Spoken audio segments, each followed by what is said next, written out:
અત્યાર સુધીમાં ના થઈ હોય ને એવી કાનૂની જંગ આંબાવાડીમાં આવેલી પટેલ બાગ સોસાયટીની રીડેવલપમેન્ટ પ્રોસેસમાં થઈ હતી અને અંતે તમામ કાયદાકીય રીત રસમો ફોલો કરીને આવું પહેલી વખત થયું છે. કોર્ટ કમિશનરની અપોઇન્ટમેન્ટ કરવામાં આવી હતી. તમામ કાયદાકીય પ્રવૃત્તિઓ એટલે કે જે કહેવાય ને પ્રોસેસ પતાવી અને ગુજરાત હાઈકોર્ટે નામદાર ગુજરાત હાઈકોર્ટે આ જે ફ્લેટના 8 વાંધેદાર સભ્યો હતા એમની અરજી ફગાવી દીધી અને એમને લોકોને ફ્લેટ ખાલી કરવાનો આદેશ આપેલો છે. તો આખી વાત શું છે એવું તમને કહું કે આ લિટિગેશનનો સેકન્ડ રાઉન્ડ હતો. પહેલા રાઉન્ડમાં 8 જે વાંધેદારો હતા પટેલ બાગ સોસાયટીના એ લોકો સિંગલ જજ છે નામદાર હાઈકોર્ટના સિંગલ જજની સામે કેસ હારી ગયા હતા અને કોર્ટે એવું કીધું હતું કે ભાઈ તમે આ તમારા મકાનો ખાલી કરો. એટલે તેઓએ નામદાર 2 જજોની જે ખંડપીઠ હોય એમાં અરજી કરી હતી અને અરજીમાં એવી રજૂઆત કરી હતી કે ભાઈ આ જે કમિટી છે એ કમિટીના ચેરમેન સેક્રેટરીની યોગ્ય રીતે નિમણૂક કરવામાં આવી નથી, ઇલેક્ટેડ નથી, માત્ર સિલેક્ટેડ છે અને આ કહેવાય કે બોનાફાઇડ કમિટી કહેવાય નહીં.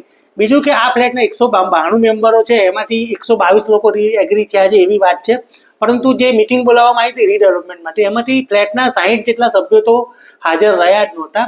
એટલે આ જે મિટિંગ કહેવાય એ મિટિંગ જ ઇનવેલિડ કહેવાય. એટલે આખી પ્રોસેસ છે નવેસરથી ચાલુ કરવી જોઈએ એવી એ લોકોએ ડિમાન્ડ કરી હતી. અને બીજું એવું છે કે આ મેનેજિંગ કમિટીના બધા બહુ વિવાદો હતા એટલે કોર્ટે શું કર્યું, વચલો રસ્તો કાઢ્યો. કેમ કે સામે એટલા બધા આક્ષેપો થતા હતા કે કોર્ટે 2 એડવોકેટ સાહેબો હતા એમની કોર્ટ કમિશનર તરીકે નિમણૂક કરી અને એમને કીધું જાઓ તમે સોસાયટીમાં જાઓ અને સ્પેશિયલ જનરલ મિટિંગ બોલાવો અને તમે એનો રિપોર્ટ આપો કે કેટલા લોકો તૈયાર છે. એટલે જે 2 એડવોકેટ સાહેબ છે લોકોની સ્પેશિયલ કોર્ટ કમિશનર તરીકે એપોઇન્ટ કરી એમની ફી પણ નક્કી કરવાઈ અને એમણે ત્યાં સ્પેશિયલ જનરલ મિટિંગ આ 8મા મહિનામાં લગભગ 2 ઓગસ્ટ કે એમના રોજ કન્ડક્ટ કરી હતી. એમને સીલ કવરમાં રિપોર્ટ આપ્યો હતો અને એમને રિપોર્ટ આપ્યો એ મુજબ મોટાભાગના એટલે કહેવાય કે 80%થી વધુ લોકો રીડેવલપમેન્ટમાં તૈયાર હતા. તેમ છતાં એક વાંધેદાર સભ્ય હતા એણે વાંધો ચાલુ રાખ્યો તો કોર્ટમાં એફિડેવિટ કરી હતી કે આ જે કોર્ટ કમિશનર સાહેબ છે એમણે પણ યોગ્ય કામગીરી કરી નથી, યોગ્ય કામગીરી નથી કરી એવા આક્ષેપો કર્યા હતા.